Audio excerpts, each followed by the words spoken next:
እነዚህ የማጭበርበሪያ መንገዶች በመላው ዓለም በመታወቃቸው በመንግስታትና በሚዲያ ዘመቻዎች ምክንያት ብዙዎች ለዚህ አይነት መጭበርበር ተጋላጭነታቸው ቀንሷል።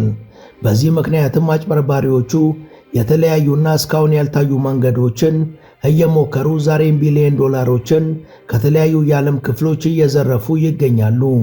ይህ በዓለም አቀፍ ደረጃ የደህንነት ስጋት የሆነ የማጭበርበር ወንጀል ከቴክኖሎጂ ዕውቀትና ማጭበርበር ባለፈ በምዕራብ አፍሪካ የሚታወቁ ጥንቆላዎች ተግባራዊ እየተደረጉበት እንደሆነ እየተነገረ ነው።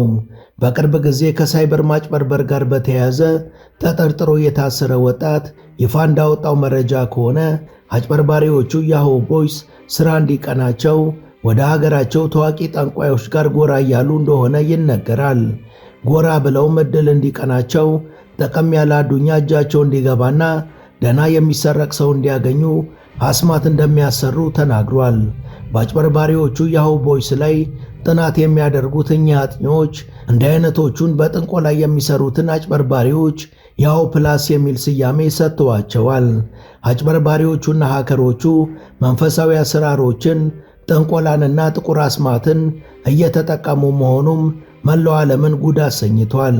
ይህንንም እየተጠቀሙ ያሉት ደግሞ ጥሩ ገድና ዕድል እንዲገጥማቸው እንዲሁም ሰለባቸውን በተሳካ መንገድ ለመዝረፍ ነው ተብሏል።